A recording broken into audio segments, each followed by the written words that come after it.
S. உங்களுக்கு என்னென்ன shirts வேணும்னு டிசைட் பண்ணுங்க. லிஸ்ட்டை அனுப்பி வைங்க. நேரா உங்க சைட்டுக்கே அனுப்பி வச்சிடறோம். ஆமா. எஸ்.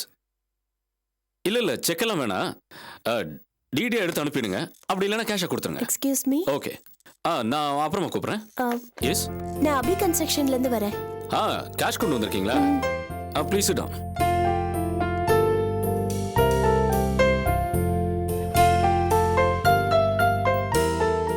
ஆக்சுவலா உங்களுக்கு 5 lakhs கொடுக்கணும். ஆமாம்மா, கொடுத்துட்டு ரெசிப்ட் வாங்கிக்கங்க.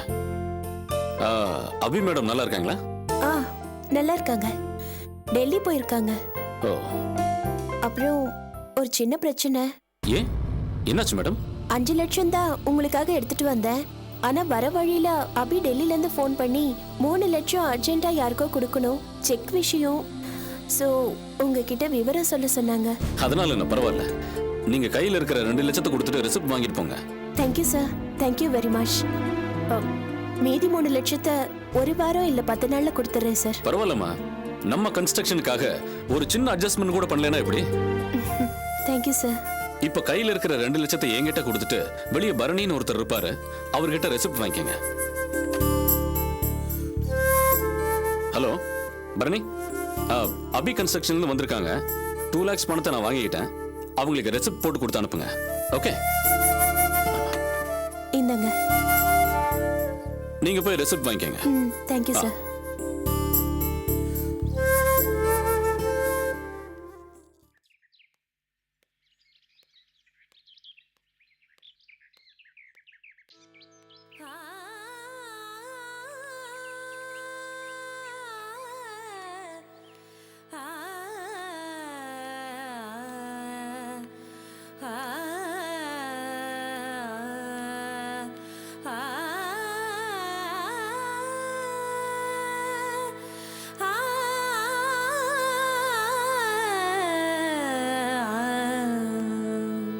குறையொன்றும் இல்லை மறைமூர்த்தி கண்ணா, குறையொன்றும் இல்லை கண்ணா, குறையொன்றும் இல்லை கோவிந்தா. கண்ணுக்கு தெரியாமல் நிற்கின்றாய் கண்ணா, கண்ணுக்கு தெரியாமல் நின்றாலும் எனக்கு குறையொன்றும் இல்லை மறைமூர்த்தி கண்ணா. 7 கடலிற்கும் கருணை கடலன்னை என்றும் நிறைந்திட ஏது குறை எனக்கு, என்றும் நிறைந்திட ஏது குறை எனக்கு, ஒன்றும் குறையில்லை மறைமூர்த்தி கண்ணா, ஒன்றும் குறையில்லை மறைமூர்த்தி கண்ணா. மணிவண்ணா மலையப்பா கோவிந்தா கோவிந்தா கோவிந்தா கோவிந்தா கோவிந்தா கோவிந்தா.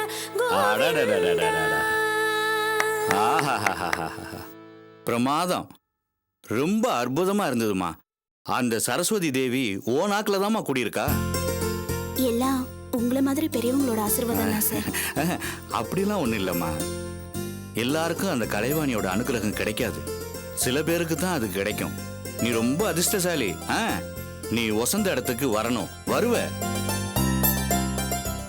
நீங்க பேசுறது உங்க பெருந்தன்மையை காட்டுது சார். ஆனா அதெல்லாம் கஷ்டம். என்னம்மா நீ, உனக்கு இருக்கிற டேலண்ட்டுக்கு நீ எல்லா சபைகள்லயும் பாடணும், ஒரு பெரிய பாடகியா உலா வரணும். ஆமா, இப்படி அடுப்பங்கரையில உட்காந்து உன் திறமையெல்லாம் வீணாக்கலாமா? என்ன சார், உங்க பொண்ணுக்கு ரொம்ப இசைஞானம் இருக்கு, அது வீணாக கூடாது. எனக்கு அவளோட திறமையை பத்தி இத்தனை நாளா தெரியல. உங்களை மாதிரி பெரிய மனுஷா வந்து சொல்லும் போதுதான் எனக்கே புரியுது. நான் ரொம்ப தப்பு பண்ணிட்டேன். இவளோட திறமைக்கு நான் இது வரைக்கும் எந்த ஆதரவும் கொடுத்ததில்ல. நினைச்சு பார்த்தா எனக்கே ரொம்ப சங்கடமா தான் இருக்கு. கவலைப்படாதீங்க, நான் எதுக்கு இருக்கேன். நான் எத்தனையோ பாடகிகளை பார்த்து வளர்த்து விட்டுருக்கேன். நல்ல வேலை, இப்ப உமா என் கண்ணில் பட்டிருக்கா. இவளை ஒரு நல்ல பொசிஷனுக்கு கொண்டு வர வேண்டியது இனிமே என் பொறுப்பு. நீங்க எதுக்கும் கவலைப்படாதீங்க. ரொம்ப நன்றி சார். ஆஹா, கடைசியா கடவுள் உங்க ரூபத்துல வந்து உமாவை பெரிய ஆளாக்கணும்னு இருந்திருக்கு. எங்க பாக்கியம் சார் அது.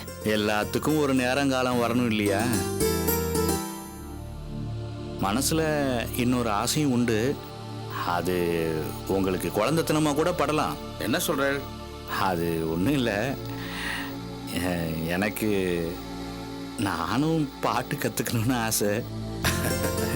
இந்த வயசில். இதுல என்ன சார் இருக்கு? கத்துக்கிறதுக்கு வயசு ஒன்றும் தடை கிடையாது. ஆமாம் ஆமாம். எனக்கு என்ன ஆசைன்னா, நீ எனக்கு பாட்டு கற்றுக் கொடுக்குறியா? ஒரு நல்ல சங்கீத ஞானம் உள்ள பொண்ணுகிட்ட நான் கத்துக்கிறேன்னு பெருமை. நிச்சயமா சார், அது என்னோட பாக்கியம். அப்ப கவலையை விடுமா, இனிமே உன்னோட முன்னேற்றத்துக்கு நான் கேரண்டி தரேன். உங்களுக்கு சங்கீதம் கத்து தர்றதுக்கு உமா கேரண்டி. Very good. நான் அப்பப்ப கார் அனுப்புறேன், வீட்டுக்கே வந்து கத்து கொடுக்கணும் என்ன? Okay sir. பழைய காலத்து வீடு இல்ல? ஆமா சார், என்னோட வீடு இதுங்கிறதுல எனக்கு ரொம்ப பெருமை. உங்களுக்கு எத்தனை பசங்க? எனக்கா 2 பொண்ணுங்க, ஒரு பையன். மூத்தவ உமா, இவ தான். வாசிக்கு 2வது, இது நிற்கிறாள, காலேஜில் படிச்சுட்டு இருக்கா. என்ன கங்கா? கங்கா? அது யாரு கங்கா? கங்கா அப்படி எனக்கு ஒரு பொண்ணு இருந்தா, சின்ன வயசுலயே செத்துட்டா. செத்தவாளை போய் எப்படி கணக்கில் எடுத்துக்க முடியும்? அதான்.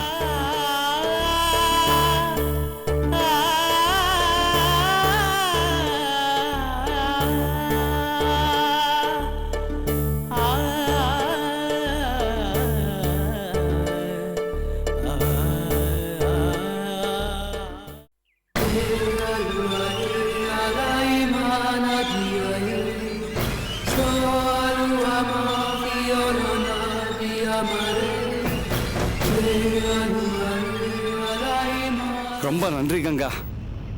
It's okay master. பணப்பொருட்ட ரொம்ப சிரமப்பட்டியா? ஆமா மாஸ்டர், முதல்ல வேற ஒரு இடத்துல பணம் கேட்டிருந்தேன். ஆனா நீங்க ரொம்ப அவசரம்னு சொன்னதுனால பெயிண்ட் கம்பெனிக்கு கட்ட வேண்டிய பணத்தை 10 நாள் டைம் கேட்டு வாங்கிட்டு வந்திருக்கேன். நான் மறுபடியும் ஞாபகப்படுத்துறேன்னு தப்பா எடுத்துக்காதீங்க மாஸ்டர். நீங்க சொன்ன மாதிரி 10 நாள்ல பணம். புரியுது கங்கா, எனக்கு 10 நாள்ல நிச்சயமா பணம் வந்துடும். வந்ததும் கொடுத்துடுறேன், நீ ஒன்றும் கவலைப்படாத. நான் கண்டிப்பா திருப்பி கொடுத்துடுறேன். சச்சே, நான் அதுக்காக சொல்லல மாஸ்டர். இது அபி கன்ஸ்ட்ரக்ஷனோட பணம், அவசர தேவைன்னு எடுத்திருக்கேன். நான் இது வரைக்கும் இந்த மாதிரி பண்ணதே இல்லை. உங்களுக்காக தான் இப்போ. என்னால 10 நாள்ல திருப்பி கொடுக்க முடியலன்னா பெரிய சிக்கல்ல மாட்டிப்பேன். டோன்ட் வெரி கங்கா, அந்த மாதிரி நிச்சயமா நடக்காது. கண்டிப்பா உன் கைக்கு பணம் வந்துடும், அதுக்கு நான் கேரண்டி. Thanks master. அது நான் சொல்லணும் கங்கா, நீ பண்ணிருக்கிறது பெரிய உதவி, காலத்துக்கு மறக்க மாட்டேன். ரொம்ப நன்றி கங்கா, ரொம்ப நன்றி. ஓகே மாஸ்டர், நான் கிளம்புறேன்.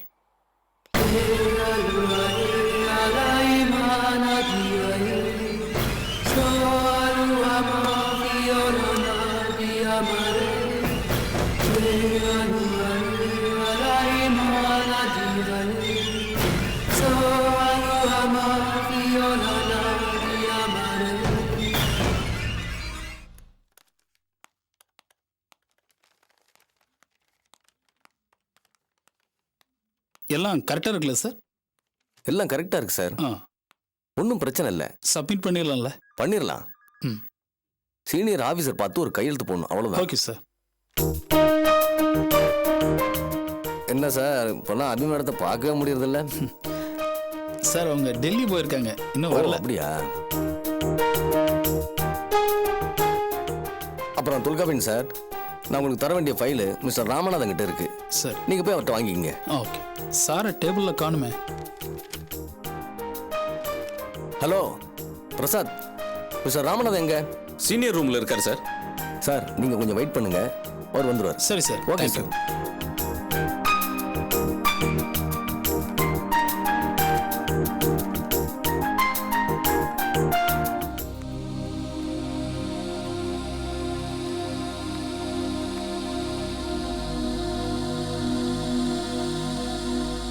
சார் வணக்கம்.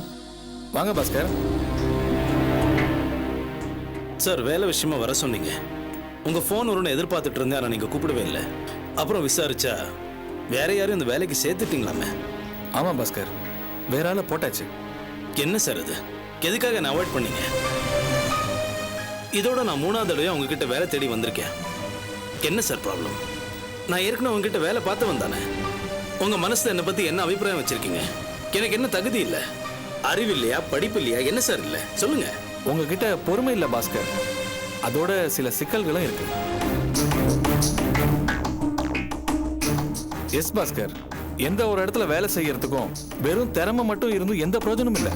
வேற சில அடிப்படையான குணங்களும் வேணும். அது உங்ககிட்ட இல்ல. என்ன சார் சொல்றீங்க? சாரி பாஸ்கர், நான் உங்களை பத்தி பர்சனலா பேசுறேன்னு நினைக்காதீங்க.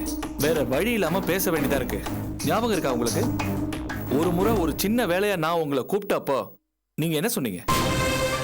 நான் கோடீஸ்வரன் ஆக போறேன், கோடீஸ்வரி ரஜினியை கட்டிக்க போறேன், எங்கிட்டயே வேலை சொல்றியான்னு சொல்லி கோவமா திட்டினீங்க இல்லையா? தொழிலை நேசிக்கிற மனுஷனா இருந்தா அப்படி பேசியிருக்க மாட்டீங்க.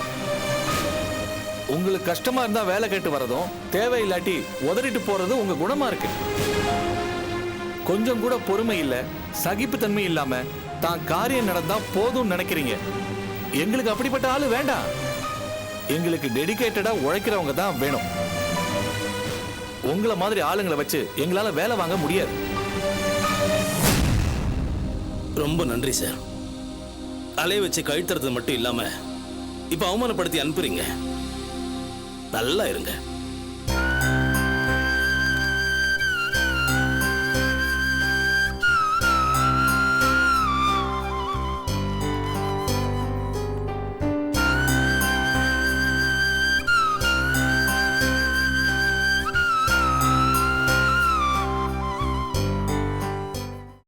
அம்மா, சர்ப்ரைஸ்னு சொன்னேன்ல, இது பாருங்க. என்னடா இது? ஜஸ்ட் ஓபன் பண்ணி பாருங்கம்மா. அட, மோதிரம் பிரமாதமா இருக்கு. டைமண்ட் ஸ்டட்டட் இன் பிளாட்டினம்மா, லேட்டஸ்ட் டிசைன். விலை என்ன தெரியுமா? என்ன விலை? Just 4 lakhs. ஓ, 4 lakhs-ஆ?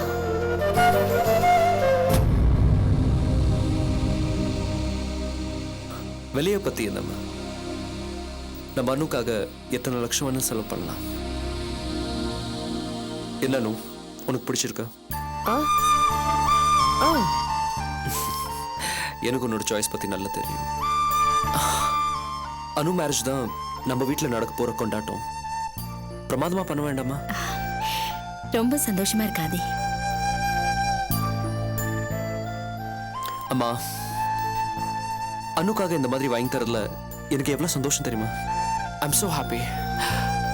என்ன பாடே, உங்களுக்கு பிடிச்சிருக்கா? சரிம்மா, எனக்கு ஆஃபீஸ்க்கு லேட் ஆகுது, நான் ரெடி ஆயிடுறேன். பாத்தியானு, ஆதி வெளியில படபடன்னு பேசினாலும் அவன் மனசுல எவ்வளவு பிரியம் வச்சிருக்கான் பாத்தியா? ஆதி மனசு தங்கம். மா, தங்கல்லம்மா, பிளாட்டினம். ஆதி மனசு பிளாட்டினம் மாதிரி. பார்த்து பார்த்து வாங்கிட்டு வந்திருக்கான். இந்த மாதிரி அவன் பொறுப்பா எனக்கு கூட வாங்கி தந்ததில்லை. நினைக்கவே மனசு பூரிப்பா இருக்கு. வாங்க, 2 பேர் வாங்க. எங்கம்மா? வா சொல்றேன்.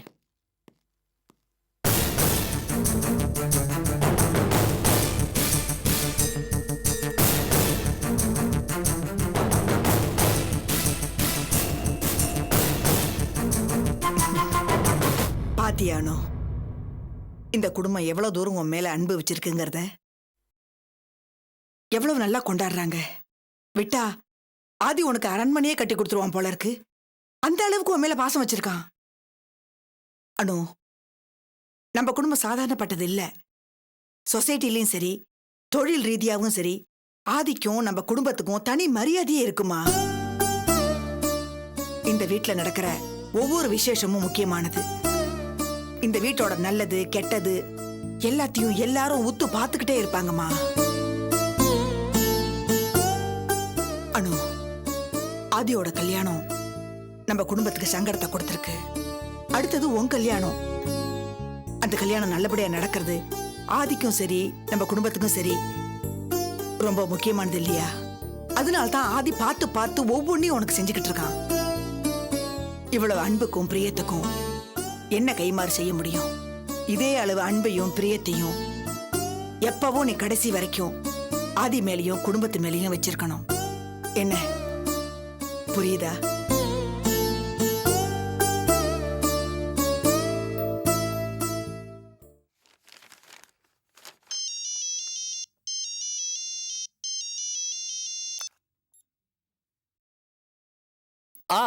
சொல்லுங்க மிஸ்டர் ராமூர்த்தி, என்ன நியூஸ்?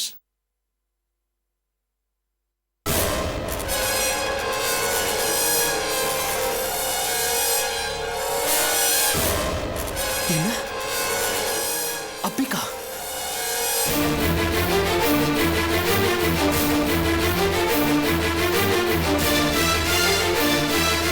அங்கிள் வாங்க ஆதி, உட்காருங்க. ஜூஸ் சாப்பிடுறீங்களா? அங்கிள் வேண்டாம், நான் கடுமையான எரிச்சல்ல வந்திருக்கேன். அப்ப நீங்க கண்டிப்பா ஜூஸ் சாப்பிடணும். ரேகா அங்கிள் விளையாடாதீங்க.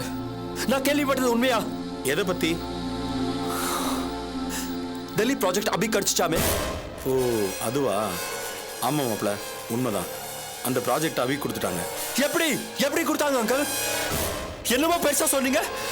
ரஞ்சனி கேஸ ஊதி பெருசுபடுத்தி அதுல அபி சம்பந்தப்பட்டிருக்கான்னு சொல்லி அவளுக்கு அந்த ப்ராஜெக்ட் கிடைக்காம பண்ணிடலான்னு சொன்னீங்க. என்னாச்சு? அவ்வளவுதான் உங்க செல்வாக்கா? அப்படி இல்ல மாப்ள, நம்ம செய்ய வேண்டியதெல்லாம் சரியா தான் செஞ்சோம். ஆனா அவங்க என்கொயரி பண்ணி அபிக்கு இந்த கேஸ்ல சம்பந்தம் இருக்குதுங்கிறதுக்கு போதுமான ஆதாரம் இல்லைன்னு ஆயிப்போச்சு. அதனாலதான் இந்த ப்ராஜெக்ட் அவ கைக்கு போயிடுச்சு. என்ன அங்கிள் இது? நினைக்கவே வெக்கமா இருக்கு. அவமானம். நான் ஒரு பெரிய பிசினஸ்மேன், நீங்க ஒரு பெரிய மினிஸ்டர், பொலிட்டீஷியன். ரெண்டு பேரும் சேர்ந்து ஒரு ப்ராஜெக்ட் அவளுக்கு போகாம தடுக்க முடியல. நம்ம எதுக்குமே லாய்க்கு இல்ல. Aadhi, come on, don't be upset. Come on. என்ன ஆதி, இதுக்கெல்லாம் உடைஞ்சு போயிட்டா எப்படி? தொடர்ந்து தோத்துக்கிட்டே இருந்தா எப்படி அங்கிள் உடைஞ்சு போகாம இருக்க முடியும்? இப்படி தோல்விக்கெல்லாம் உடைஞ்சு போயிட்டா நாங்கெல்லாம் எப்படி அரசியல் பண்றது? 10 விஷயம் பண்ணா 5 விஷயம் ஜெயிக்கும், 5 விஷயம் தோக்கும். சில நேரம் 10 அவுட் ஆயிடும். இதுக்கெல்லாம் அலட்டிக்கிட்டா எப்படி? இது உங்களுக்கு சகஜமா இருக்கலாம் அங்கிள். அப்படி இல்ல ஆதி, தோக்குறது எனக்கும் பிடிக்காதுதான். ஆனா நம்மளையும் மீறி தோக்குற சூழ்நிலை வந்துட்டா அதுக்காக உடைஞ்சு போயிடாதா? நீங்க பொறுமையா இருங்க. இப்போதைக்கு நம்ம கிட்ட சரியான ஆதாரம் இல்லாததாலதான் அபியை நம்மளால தடுக்க முடியல. ஆனா அந்த உபேந்திராவை நாம தேடி கண்டுபிடிச்சோன்னு வச்சுக்கோங்க, அப்புறம் தூள் கலப்பிடலாம். எப்படி அங்கிள்? நம்ம அவனை மட்டும் பிடிச்சிட்டோம்னு வைங்க, அபி குரூப்பை தூக்கி பர்மனண்டா உள்ள போட்டுடலாம். அதுக்கப்புறம் நமக்கு போட்டியே கிடையாது. இப்போதைக்கு இந்த விஷயத்தை நீங்க மறந்துருங்க. உங்க வீட்டை கல்யாணம் வச்சிருக்கீங்க, அதை கவனிங்க. அப்புறம் மாப்பிள, இன்னொரு விஷயம். அப்பா ஆதி, நீங்க கிளம்புங்க. இல்ல அங்கிள் ஏதோ சொல்ல வந்தாங்களே. அவர் ஏதாவது பொழுது போகாம பேசிட்டு இருப்பாரு. அதை நின்னு கேட்டீங்கன்னா உங்க டைம் தான் வேஸ்ட் ஆகும். உங்களுக்கு தலைக்கு மேல கல்யாண வேலை இருக்குல்ல, கிளம்பி போய் அதை பாருங்க. சரி, நான் போயிட்டு வரேன் ரேகா. வாங்க மாப்பிள.